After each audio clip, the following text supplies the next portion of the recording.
What's up, Cubers? We're fresh off of Prelim 6 right now. And if you notice, again, I'm not alone. I've got Banky here with me. Say hi to the people, Bank. Hello, people. Yeah, It's yeah, Bank. it's Bank. And we're going to unlock the secrets today of Bank.dec and take a look behind the curtain and see exactly how this sausage is made and how exactly he goes through the process. Bank was our featured drafter in Prelim 6. So let's not waste any time. Let's jump right into it and see exactly what kind of picks that he put together for his draft. Sausage was probably correct. Okay. Yay! I'm starting to draft. I hate my hands so much. No, I think like your actual hands, like you Yeah, the don't hands that you I don't feel like see. it. I see the hands that I see in the footage Yeah, right now. I'm but you're not new to the cube, right? So like you've done this a few times, and Yep, I have. Yep. yeah. Okay, So I'm now looking through pack one. yeah, so it looks like you've got Inti coming off of the first. You got Basri. Looks like I see Tribal Flames and then Ocelot Pride, which Yes. I think you actually choose here, and I think this is a good pick. Like this is kind of exactly what I would have done as well. Yep. Because I didn't know any of the other cards, and I feel like Ocelot Pride was a really good start for an aggressive strategy, which I feel like in the cube where everything is much slower, I feel like a very effective one drop can can run away with the game, especially ones that can just like expand the board. This card is like you know as we have seen multiple times in the with the modern constructed. So I Yeah, feel like okay, we can maybe go with and when Vic and I Echo. reviewed like the cube and talked about the most powerful cards, Ocelot Pride was absolutely up there too. But like in your mind, like what is your ideal pack one pick one other than the one ring? If you were going to open up a pack, what card do you hope to see that other than the one ring in that pack? Wow. I'm not sure how to answer that. I mean, I would love to see an Uro. I really, Okay. really like how Uro works in the best strategy in my mind because like for one I love like playing the mid range game.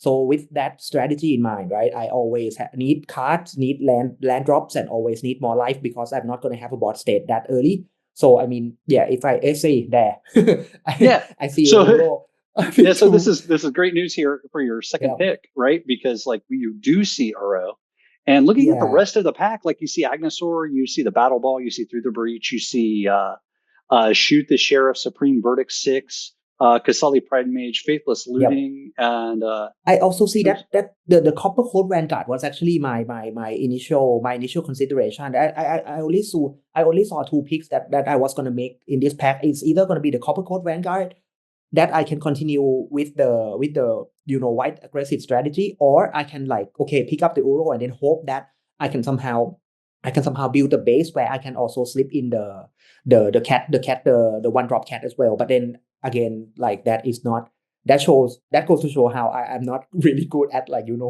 I thinking through with my strategy. no, I know you and Uro are kind of a meme together, right? But like this pick right here, I actually don't disagree with because like it's still early on enough that where you still kind of want to pick the most powerful cards in the pack, and there's really not that many. I mean, this is a pretty weak pack you got passed, and I think Uro is the I most powerful agree. card. So I like, agree. Yeah. yeah, so I don't disagree with this. You're kind of I mean, in the footage here, you're kind of floundering a little bit, but Bank does get Uro, and he does take it. Um, and Oh, you know, sorry I, about I that. I think this is absolutely okay. Hey, Bank, do you think you can move your camera down a little bit so we can see more than Oh, just yeah, is just this okay? yeah, that's better. Okay. Okay, so here in pack three, In my pack we've got three, a yeah. couple different options. And there's your favorite, your buddy Primetime, Thragtusk, and Adeline. Now, I think Adeline is a pretty powerful card that does pair well with your Ocelot Pride. Yep. Um, was that in your consideration for this pick at all?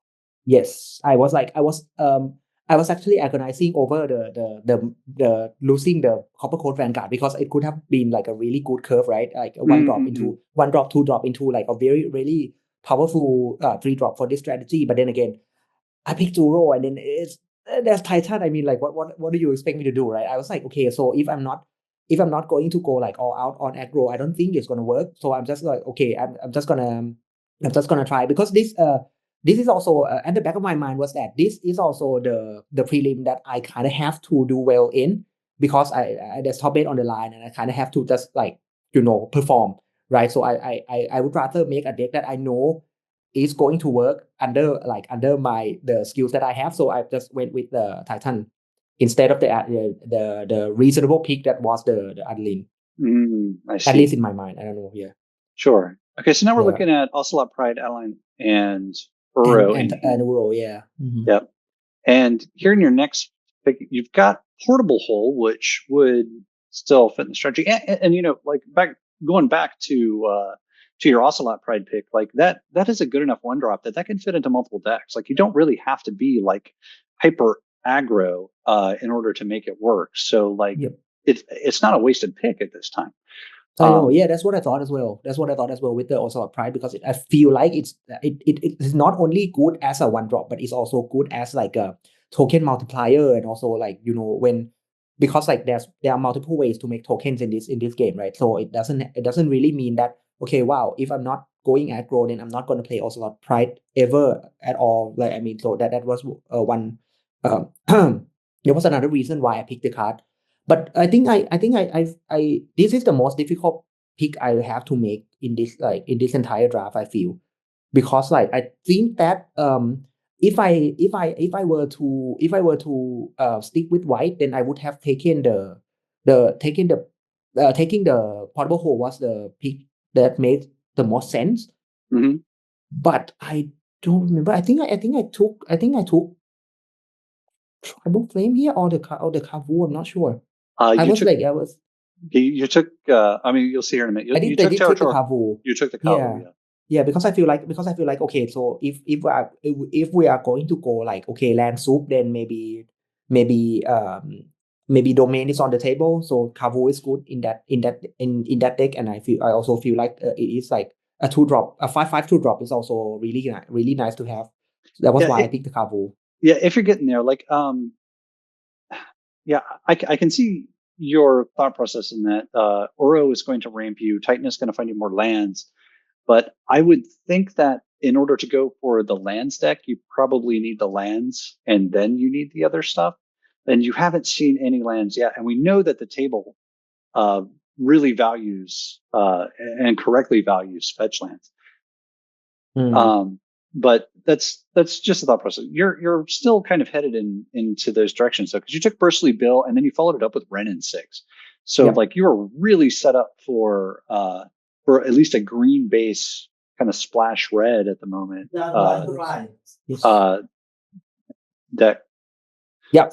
Um, Yeah, I was actually worried about that as well. But then the lands are gonna start coming in pack two, just like not to spoil anything. But then yeah, but I feel like, yeah, if it's either this is either the start that I wanted, or I could have started with the fetch lands, right? But if I have all the tools ready, then maybe once the land started to flow, then I can just like um I can just started to do my things. Here is actually like the reason why I picked this off colored Seatora Stomping Ground, I think is the name, right? Because I feel like, okay, at least it touches green and it touches red, and I had the Ren, and I know that, okay, with the Ren now I have to, with the Ren in my decks already, then I need to start prioritizing the fetch lands, trying to get the engines going, yeah, so to and speak. this isn't off color at all. This is a great Yeah, pick. it's Like, actually, yeah, yeah, actually really great. yeah, Would you have you you needed to see this. Yeah. would have been happier to see the one that produces white or blue, but Oh, sure. black is going to have to do for now. Speaking of which, The- though, here's the Rogrin Triumph, which does produce red, white, and blue. yeah, but the thing is that it touches both of my splash colors, but not green. So I was like on the fence whether to like take it or not. There are some considerations in my mind to just like to just like throw it all away, to just spec pick the testing stage in case I find the dark depth, like like later on Yeah, down the line, Ren. right? So and ended up picking a green creature, because like in my mind it made sense somehow, like because like that is like the endurance kind of shut the door against like graveyard strategy, and it also kind of like it the flash coming in eating a flyer kind of Yeah, like is relevant sometimes, and then there is the tribal flame pick that I thought goes well with the Kavu. I think the Turbo Flames pick was good. I probably would have gone ahead and did the other Triome in the pick beforehand, even though Yeah, it is zero would you off. not have picked the other one, the one The red removal spell? The what is it called again? Like the one that un, if you have delirium and you deal 6 instead of like 2. Unholy Heat. Unholy heat, yeah. Yeah, I think that would have been fine too. You took endurance during that pick. Yes. Yeah, I picked the endurance over the triome. over the But Triome. yeah, Yeah, I mean I see, yeah, when I watch back on it, I feel like the better pick would have been the triome right. rather than uh the endurance, because it ended up didn't do much throughout my entire matches that day. Yeah, looking at your pick so far, it seems like there have been a couple of times where you, aside from the Tribal Flames that you just picked, where you kind of passed up on removal. Is there like do you not value removal as high, or would you? How do you kind of evaluate that Yeah, here in the? I actually had this discussion with Pet, because like I was like, okay, this deck needed interaction, and he said it's like, okay, so with green you kind of want to be the one doing the stuff rather than trying to stop your opponent doing stuff. So I was like, I thought about that, and I was like, yeah, maybe it's true, because like if I keep dropping things, right, and then I run into, like, say for example, I can have like 3 mana dogs on board, right? And then all of a sudden I picked up like a Crater Hoof Behemoth, and then I just dropped, and then I dropped the Behemoth, and then all my mana dogs becomes like enormous, and then I now I don't need removals anymore because they are gonna have to be the one defending. So I was like, yeah, I kind of followed along with that idea, and then I think, okay, maybe I'll prioritize my green dudes, and then maybe if the removal comes, they come. If they don't come, then it's fine.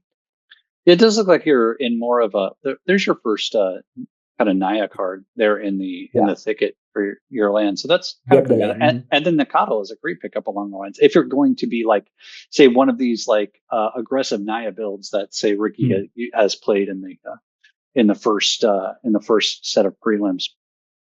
Oh, that's the kind. I mean, I'm not particularly fond of the kitty. I mean, I mean that's like, it's nice that it's like a low drop green creature that came around, but then I don't really see I don't really see a scenario where I could maximize the use of that card that often, that to make it that reliably good in Yeah, the you games. you would need Yeah. the Naya Triumph for sure.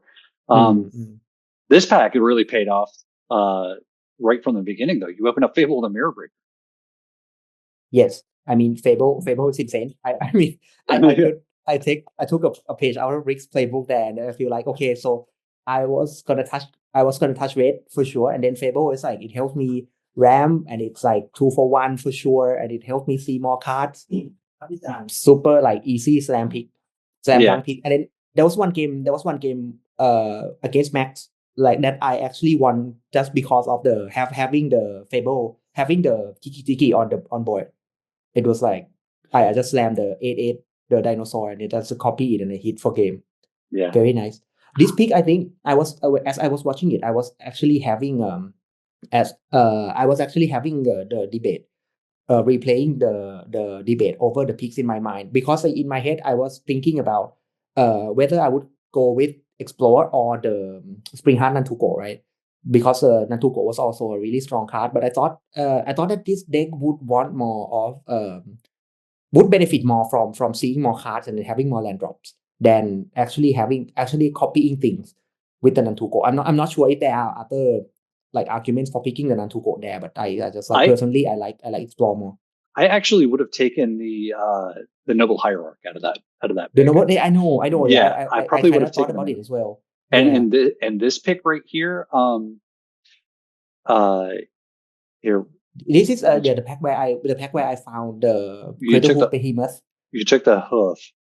I think I Yeah, was they're going to take the Behemoth at the end, because I think I was thinking about like, should I take the should I take the Sylvan Caryatid, or should I take the the other card that I was there's a Ignoble Hierarch as well, and Yeah, Ragavan and stuff like that, or the Court of Calling event. But I feel like the Mana Dogs, they are replaceable, but the Cradle Hoof is a one of a kind card. I feel like, if I was gonna go big, then might as well go the biggest way that I know how. So I I, mean, yeah, I hear you, but like you just passed the mana dork, where you only have like one mana dork at this point right now. yeah, Uh, if it, so like I kind of see you have two. You have the Deathrite Shaman in no, you just have the Deathrite Shaman because you just passed the yes. Noble Hierarch.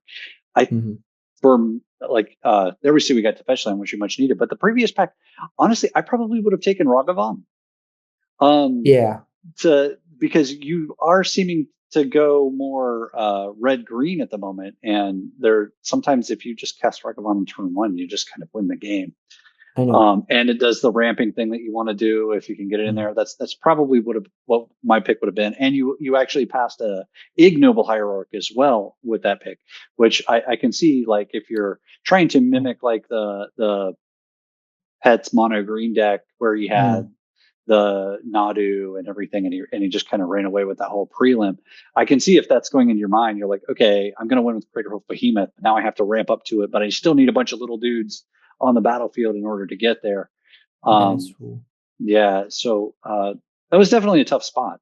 It Looks was like you it you was yeah. Actually, I thought about it that way for a minute, but just in my mind, I cut out Ragavan entirely because like I feel like the card doesn't really, it rarely does what it advertises. I feel like it okay. Oh wow, if you connect with Ragavan one time, it's like it pulls you ahead so much, right? But I don't I don't I don't see it connecting that often. But I Oh, feel so, like okay, no, no, maybe like I just no, no. Personally, I'm glad you passed Ragavan because I am sitting to your right in this. I actually played in Prelim 6 as well, and Ragavan made it all the way over to me, and I was on Boros aggro. So I took the Boros aggro deck that you had, and then I in the second round I 2-0'd Max by casting Ragavan on turn one. So like you hmm. definitely fed that round But to to be honest, me. Max's deck that round was not optimal. He was like just scraping together what he could because he was in a really bad seat to draft that deck. I don't know, Okay, but so yeah. walk me through this pick though, because like I know you love a Boreal Grazer, but Hmm. like you had like there the ultimate domain removal spell that you could have gone with, and then you also had another removal spell there in the back as well. So are you just As the thinking like yeah, you're just thinking I like I'm going all in on green. I want to be proactive the whole time, or yeah, because I was starting to realize right now that okay, maybe I'm too heavy on the top end and I need dudes. Number one, I need dudes, right? And then I just like, okay, so the the energy removal, I feel like it's not like really, it doesn't cover the entire spectrum. It doesn't remove everything. sure. But and also with Leyline binding, it's also I'm not my deck is not doing the domain thing as reliably enough to make Mm, leyline binding available at all times, and I'm not that heavy on white anyway. So I just feel mm. like it's really a lot less attractive by that reasoning. So I decided, okay, maybe like why not like an extra body that also ramps me up to get closer to 8 mana to just cast my Cradle Hoof or whatever, right? Yeah, you just passed one inferior monkey, or you passed the better monkey in order to No, no, pick no, no, no. the I passed the inferior. inferior monkey. I You took the passed the better monkey for you're, sure, you're not for taking. sure. You Green did get a monkey is raging better in ravine. my opinion. No, I'm not Yeah, taking it back. I know what the better monkey is. You did get a raging you're wrong. ravine, which Yep. is absolutely going to help your deck, though. I was yeah. I actually considered taking the tireless tracker there for a bit because I feel like yeah, but I feel like the mana base was getting quite tricky at that point because I only had one fetch land. Mm, So I feel like okay, just starting with the red green land, the land that touches both my base color would be like a good addition to my deck. This pick, I don't think it was much of a choice. I was just like scrambling around to find a better pick than the land elf. I don't remember the elvish. What was his name again? Elvish Reclaimer. Yeah, the reclaimer. But I feel like yeah, the reclaimer was the right pick. Yeah, and I agree with you. I think that was fine too. You might have taken the steam vents. You don't have Probably, a but Yeah, but like I don't have a fetch land that touches either of that color. right, This right. pick though, I could have gone with the season pyro You could have, and I think that would have instead of been the a better fling. pick. Yeah, the fling Yeah. was such a bad pick. Okay. So I was going to ask you about flings, but you Yeah, forgot that. I, in my it, Have you abandoned Uro at this point? And like, a little bit in my head. yeah. He was a little bit of a goner. I, I Mm. I feel really bad to have abandoned both my first and second pick off of pack one. I was like, I kind of see how you say that. I was like a little bit of a meme with this pack because like I feel like, oh my god, this is like this. I did say in the video that this pack has gone like this draft has gone off the rails a little bit because I mean the picks have not come together at all. Well, you're kind of gruel right now, right? Just like Yeah. gruel and then kind of want to splash around. And then Hmm. here you took The Witherbloom Command. the command because in my head it was better that it actually was. I thought it did something else entirely like different, entirely different thing. So I picked it. But looking back, I would have been like better. I would have been better off with the what is the card's name? Bitter Reunion was okay. It was like it was kind of in my deck. It would have been like a Fable Light in a way. Uh, you don't have much graveyard interaction at this point. Yeah, I know, but like For it's just to also just smooth your give hand. my dudes haste and it also like Sh- smooth hand a little bit. I don't know. Maybe Sure. maybe it was a better pick, but I don't think it's like No matters much. thought, no thought the Bloodbraid Elf. But Elf, yeah, Blood Elf would have been Yeah. like, but I don't really like Blood Elf because like my deck is really expensive, and I don't think the Cascade is gonna give me Yeah. much of yeah. What did I get there? Oh yeah, the Caryatid. Okay. Yeah, you took care of it, which is I think is a fine pick as you're Could have you're trying picked to could compete. have picked Arena of Glory. Mm, In all seriousness, Arena of Glory could be nice. not a bad pickup either, but I mean Mm. I think that pick was probably a toss up. Yeah, but ramp. I think ramp. The ramper was okay. Yeah, because I This is yeah so looking embarrassing though. yeah looking at your hand your pick so far, you're kind of mid range. You're with a very small well with a couple of ramp cards. You're mid range with a couple of ramp cards right now, Yes, and pretty. I would have been happier if the first prelim that I did was like the one that I was featured on because this draft I was not proud of. I was all over the place a little bit because I was like freaking out. And yeah, but then I feel like the first fetch land was when the deck kind of came together a little bit. And then later on I'm gonna pick up another one that I felt like okay, that was where I felt like I was fine. well, I you say that, but it's like you really aren't all over the place with it. Maybe like from a strategy standpoint, but you're kind of at least firmly locked into Gruul. Yeah, And because and now here you're yeah. starting to touch black a little bit. Um, Mm-hmm. but here this pick kind of surprised me too because it seems like well you kind of briefly touched on some Jund strategies, right? Like you did pass Ragavan. You don't have any like hand disruption. I think Molten Collapse probably would have been an all right pick here, even though you're only black. You do have the Zeator's Proving Ground and you do have the Verdict Catacombs. So, did you give any thought to black beyond the Witherbloom command? Yes, that was why I was briefly looking at Molten Collapse, but like in my mind, the two reasons why I don't pick that was that number one, it's not an instant, which I don't really like because I really like my removal to be able to answer the threat as they come on board. And the Sure. second is that I don't want to be coerced into having to be locked in on three color with black if not absolutely necessary. So I was feeling like okay, if I was gonna be remain flexible and also remain like not super black. So I feel like the Rex Sage was an okay backup plan, which it is a really it's not a maintainable card, but I feel like in the it could easily take up a sideboard slot if I ran into like like an artifact or enchantment deck. It seems like Jund is kind of getting past you though, because like, well, you did pick up an A little bit. Abrade thereafter. which is going to go into your deck for sure, like regardless. Great, good. Yep. Great, very good. And then you got White of the Reliquary. Yeah, White of the Reliquary, that was really good. Yeah.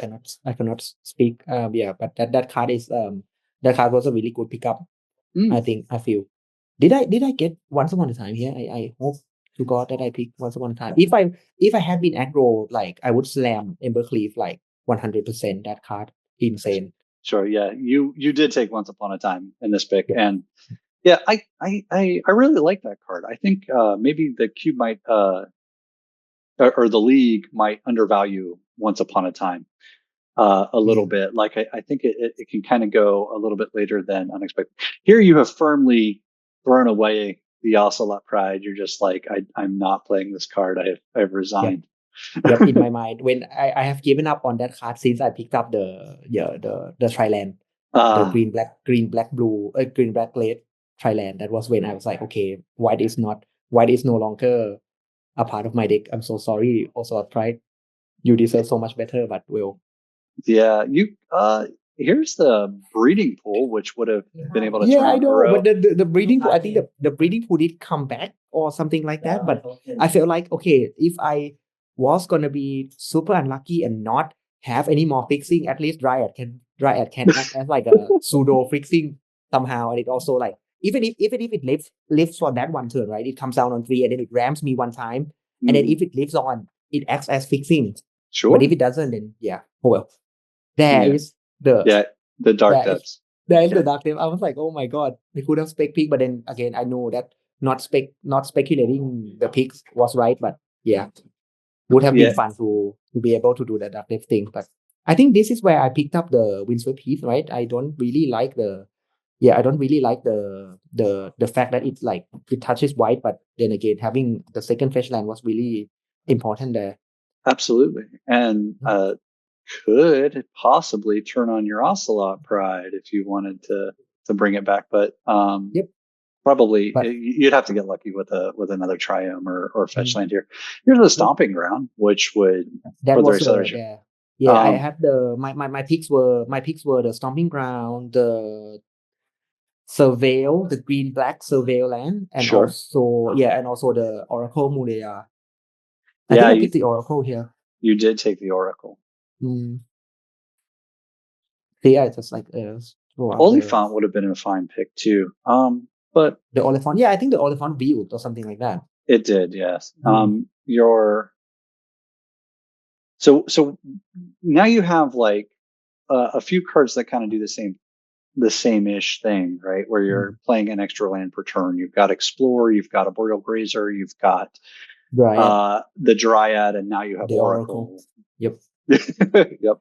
Which that's what you're trying to do. Ramp without the Mana Dorks. You're going to go with the land, but the Mana Dorks is kind of like what you need on board in order to turn on your Crater Hoof. I just dumb. It is. No, I don't think you're dumb. I mean, the picks don't really make a lot of sense, but oh well. I'm just trying to pick out like where you're at with that, because you are still kind of like got a Gruul mid-range strategy going at this point, right? Or I feel like what was happening, what was going through my mind was that if one thing gets killed, then another thing is going to take its place, and then we are fine on the land drop point from the land drop point of view. But then again, I don't think I needed that many rampers without the mana flexibility or the tiny dudes. But in this draft in particular, I think it turns out really poorly, because that there was another dude who was also doing green. So all my Mana Dogs, none of them came back. Somebody else was like took them all. You get some help back though in this pack. Like I don't think that you're totally off the rails with like the first things that you're picking on. I feel fine. I feel fine in the big picture. I feel like deck is coming together somehow unexpectedly. This I think I was trying to look through my deck and see what kind of things I am missing, and then I just realized that okay, well, Poseju could work. Yeah, I was actually considering DRC as well because like as you said, Chan doing Chan things, right? But then again, Sure. yeah, well, don't want to start off turn one with a red card when you cannot like really when cannot really back it up with further threat. So I feel like Poseju is like actually good. It's an untapped green sauce on one. It also pairs really well with the Ren and Six. I can Absolutely. just like like keep blowing up things and artifacts and enchantment and sometimes just cut them off mana and stuff like that. Yeah, I agree. Like, looking at like this, I mean, I think Boseiju was a fine pick from where you're at right now, but like looking back at like some of the cards that you could have selected versus what you couldn't have, I think that your deck could have easily been more aggressive. I know. Um, It could have easily been like one of the best red white decks I've ever had. Look at that. Look at that. You see the what's the name of that 2 drop white card? oh, you're talking about Thalia's lieutenant. Thales Lieutenant, yes, that's insane. Here I pick mana dog now. See. Well, I think you could have been Gruul aggro as well, or you could have been Naya aggro, like you because you had like you didn't see like you would have had to play like basic planes, Hmm. onto Yes, it, but you could have done that. But like because I with don't have with the assertiveness that you had, you could have gone like Ocelot Pride, you had the Kavu, you had the Nakatl, you hmm, passed Robber of the Rich. hmm. It's just like I think on I down did line you pass a could lot have of been that, and yeah, then you I did pass a lot of like aggressive cards because I didn't in my mind this is not an aggressive deck. That was why. But yeah, I could have picked up the so many more. What did I just take? What did I take just now? Sorry, um I don't know. you took Delighted Halfling, then you took This from this pack oh no, I did. you Oh took yeah, you I took know. you took Fire Ice and then you picked it back And up. then I changed my mind. Yeah, I changed my mind and then I picked the Ooze instead. Yeah, you took What Scoos, did which is I fine. get? Yeah, I Yeah, have no idea how this came back around this late, but this is an awesome pickup for your mid range strategy or for any yeah, I strategy know. that plus red, I man. You know. you get Fury Fear. was such Fury Yeah, was such a lucky pick, man. yeah, that was unreal that made it to you. Yep, I yep. was on the other side of that, so I probably had to pick something other than Why did Fury you? too. If you were sitting on my right, how I could have you have passed Fury back to me? no idea. One, two, three, four, five, six. I have no idea. I can't answer that question. I don't know what I would have picked taken over it unless I honestly don't remember from my own draft. Oh, There that you card go. would have been so sweet in your deck. Yeah, you got it. Would have been sweet in my deck. Um, I think you took Fauna Shaman, uh, Yes, and then the Fauna is always nice. yeah, Stonecoil Serpent, and you get a couple of more hits Mm-hmm. after this of what also could make your deck. Correct. Uh, Yep. The goose. I think I picked up the goose this one. I feel like Fauna Shaman was a card that I didn't really like on paper. mhm. It reads really weak. Like I have to hold up. Like I have to discard the creature that I already have in my hand, and in order to go find another creature. But in practice, it's actually like it actually works really well. I don't really know why, but maybe because the format is like generally the format is like quite slow, so we have time to just like set up for the big turn and stuff like that. And Fauna Shaman facilitates that. And now that with the Fury pickup, right? And this is like Fauna Shaman was the perfect pick. I can go and get Fury to like just stabilize the board, just clear out the key creatures that my opponent may have, and or I can go get Titan, go get Uro, go get my Greater Hoof. Like Fauna Shaman is like insane. I have Sure. picked it up like so many times throughout the prelims, and I have been like happy every single time. So Yeah, I think it's a little bit of an underestimated card too, but it's a good combo card hmm, too. Like if you say you do get the Dark Depth strategy, and you have the Vampire Hexmage in your deck. You I can use Fauna know, Shaman I to know. go out Yeah. and get the Vampire Hexmage to Yep. to finish off the combo. Oh Um, look, DRC. yeah, DRC DRC is came back. out. DRC came all the way back. I mean, DRC coming back is like so nice. Yeah, that dragon's pretty good too. So, did you give any I thought to know. Yeah, the dragon? Not at all. No. I was super heavy. I was already super heavy up top. So I really, really desperately need the tinier dudes. I feel like one drop was okay, but I mean, that was my draft done. Nice. Yeah, that was it. You got Croxa, and then looks like in the footage we didn't get your last pick either. Oh Uh, no, not really. I don't know. I don't know what was the last card. I don't even remember. But I feel like I remember being really happy that Croxa came back. yeah, sure. That's a great pickup for you. And the whatever the last card was, it didn't make your deck anyway. I don't think Um, so. yeah. So let's take a look and see what you put together out of these picks. Okay. Sure. So yeah, I mean you ended up you did go Jund, but barely, right? And your Jund just for the black part of the Deathrite Shaman. Oh, you did Croxa did make your deck as well. Yes, that was why. That was the main reason why I splash black. And I feel like there are so many ways for me to access black that I could consistently cast the Proxa despite it being double black. So that was why I included in my deck. Because as you can see, both my triomes they touch black. So Mm-hmm.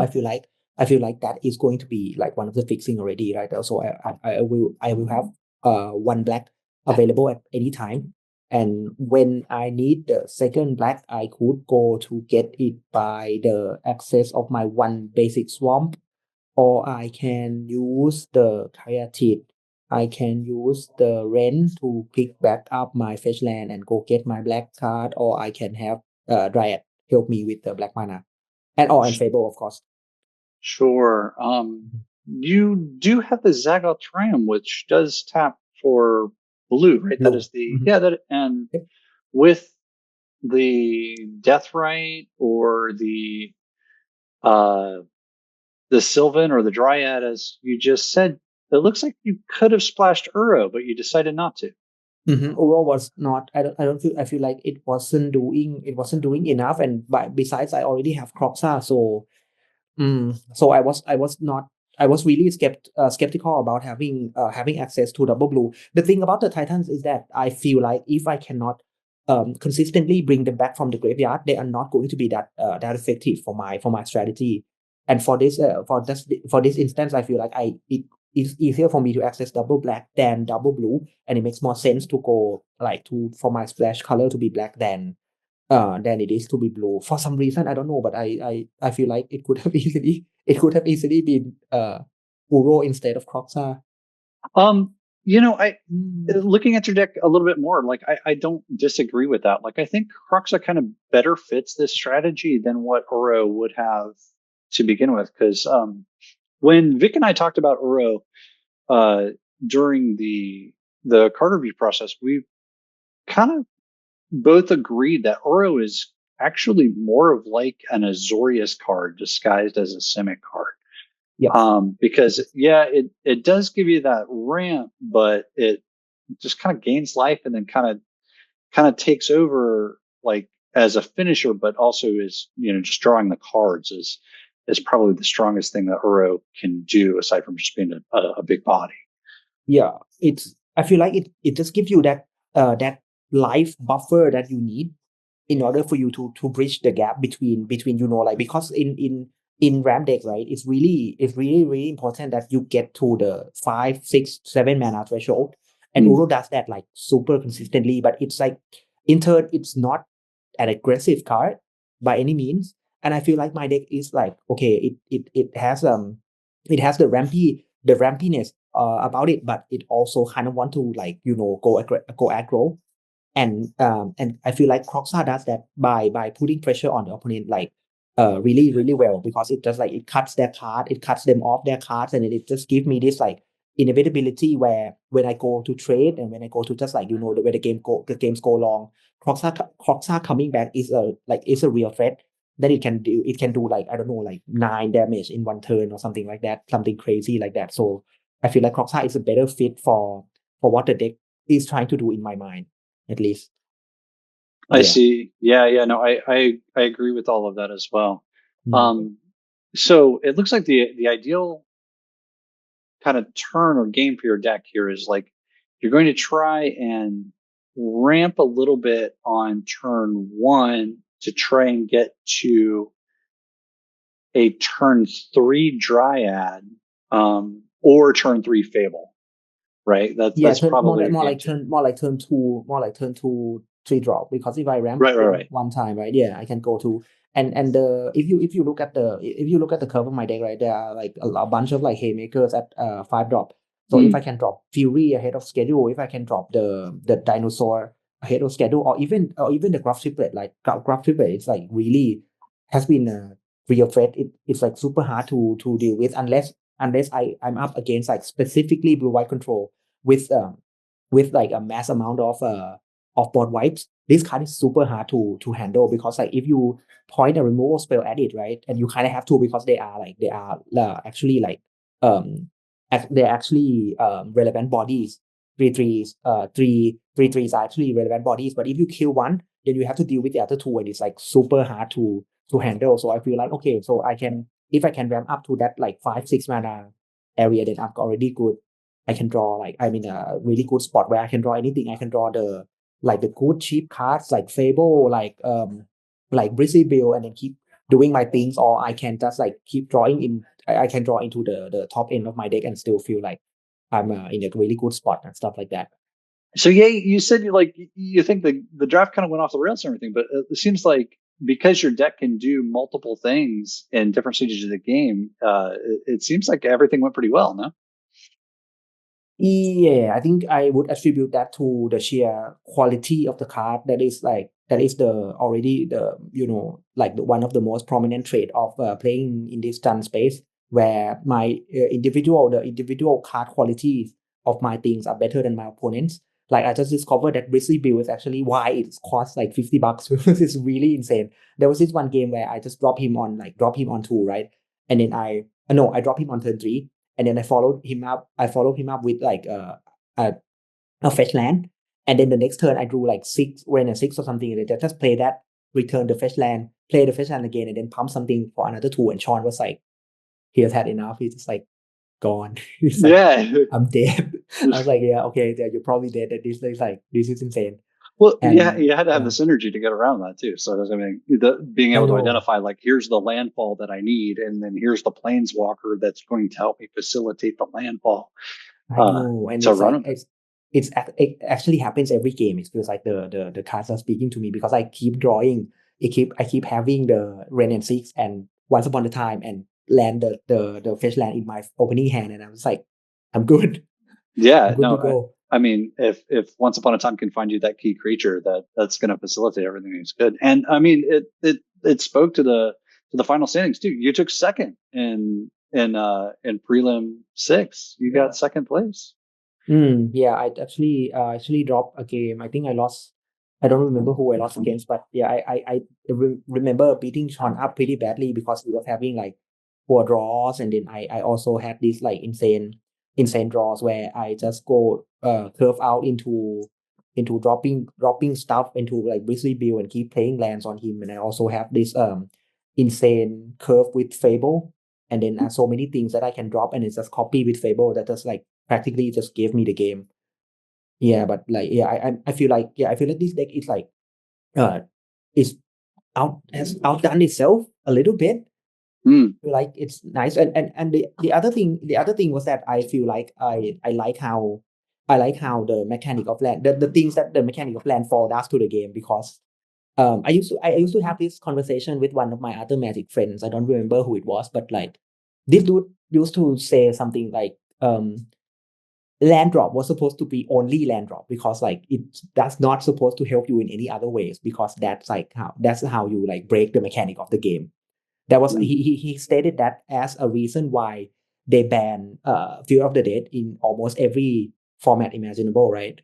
Because like that card turns land drop into like casting creature, and that is like a really huge advantage gap in the game, how the game is like designed, because you're not supposed to get creature from just playing land. from just Mm. developing your mana. And then I was like, that kind of like stuck with me a little bit, and that was why I just have this crazy addiction to playing lands.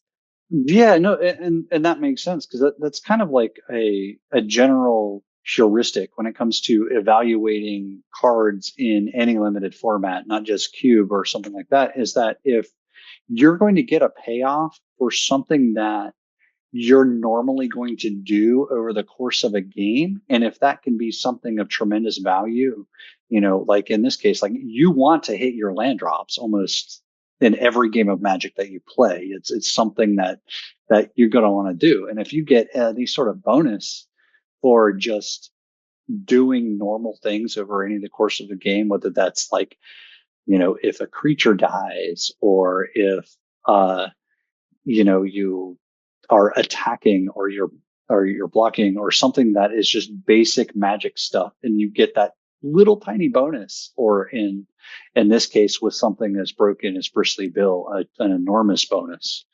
for it, then yeah, things are absolutely going to run away with it. Insane Well, card, yeah, no, guaranteed. yeah, no. Well, thanks for guiding us through your drafting strategy and how things were going with it. We do have, uh, or you, we did follow you for at least one match, as you were our the feature drafter, and then in the feature match area for at least one game. So, like in the next video, we will see how this deck performed in at least one round. Is there anything else you want the people to know about how to draft Bank.dec before we get out of here?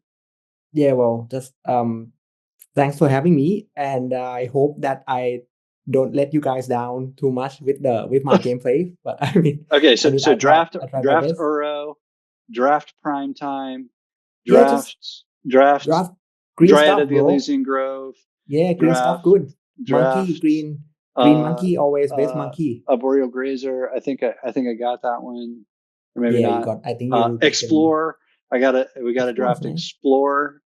Draft Once Upon a Time. And Once Upon a Once Time Upon is a insane. Time. Yeah. It's insane. Draft. There are so many openers where I just kept one land with Once Upon a Time and with the Rent, and I was like, I thought in my head, okay, I have green, I have Rent, and I have Once Upon a Time. So I just go once and then just look through the top of my set, like the top 5 cards of my deck, and if I can only find one fetch land, I'm good for the game, because I can just go turn 1 fetch land, go get my red sauce, turn 2 green sauce, go to rain, get back my fetch land, and then I'm good for the game, because like with 3 mana I can basically guarantee that I will have like mana for the game, right? So and that happens for me like both games, and I was pretty like it was pretty gambly keeping that hand, but I feel like that it worked for me, and I feel like it's like a like a viable strategy that you could go for in the cube somewhat. I don't know, but yeah, Well, for me at least it is for me. yeah, you heard it here. Do land things and draft Once Upon a Time, and you'll get second place. Oh, And that's what you need. oh well, yeah, I did when the one that I won, I did go aggro. I did go like with the red and white, so maybe go green and then get guaranteed second place. All right. Well, thank you, Banky. Appreciate Thank you. you very much. Yeah. All right.